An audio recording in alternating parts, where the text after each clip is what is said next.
Aloha, I am Sherri and this is Studio 22K. It is my gallery and it's also my workshop. I opened up this gallery to support an ancient tradition. The jewelry in here is based on ancient Mesopotamian jewelry.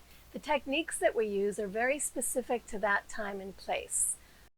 Jewelry back then was made from gold that was taken out of the ground and purified to the best of their ability, between 20 karat and 23 karat.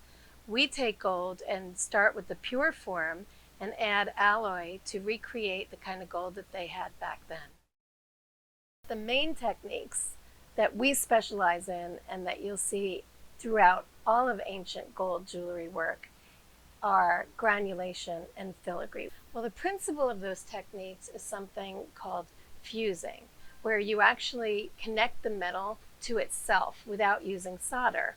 It must be high carat gold in order to do that, although you can do this in fine silver. Granulation is when you make teeny weeny little balls out of gold, and then you place them in design patterns, and you fuse them to each other and to the surface that they're on.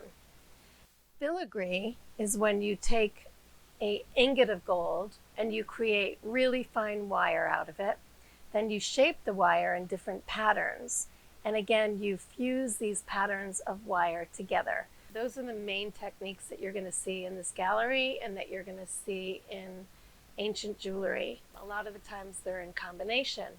We also use some other techniques such as repose and chasing, which also dates back to the Bronze Age, and forging. However, those can be done in other metals. But to combine them with the techniques that we use, such as the filigree and granulation, is really what we specialize in here at Studio 22K. I like to leave my gold looking a little bit more ancient, more hammered, a rougher finish, maybe even a matte finish, something that you might have found in an ancient tomb or a treasure chest. I also love to work with symbols. You'll find symbols from all different cultures in my studio. I like to mix and match, and sometimes I'm just inspired by my dreams. So you never know what you're going to find in here. Sometimes people will even ask me to do specific symbols for them. I also hand weave chains, and the chains that we do in here are based on ancient jewelry as well. So you'll find a variety of chains dating back to 3,000 years ago. You can order chains of different lengths and different thicknesses and different widths. And I like to incorporate my clasps and symbols together. I also like to use a variety of different kinds of stones.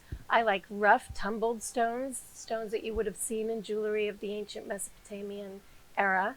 And I also like to use cut faceted diamonds and sapphires and emeralds of today. I think the contrast is interesting. So why am I so obsessed with ancient jewelry? I have just been in awe of this kind of jewelry ever since I was a child going to the Museum of Art.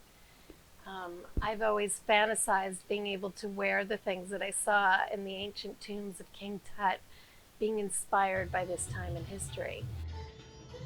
So rather than creating trendy or stylish jewelry, I'm creating treasures, things that can be passed down from one generation to the next. I want you to feel royal when you put on this jewelry.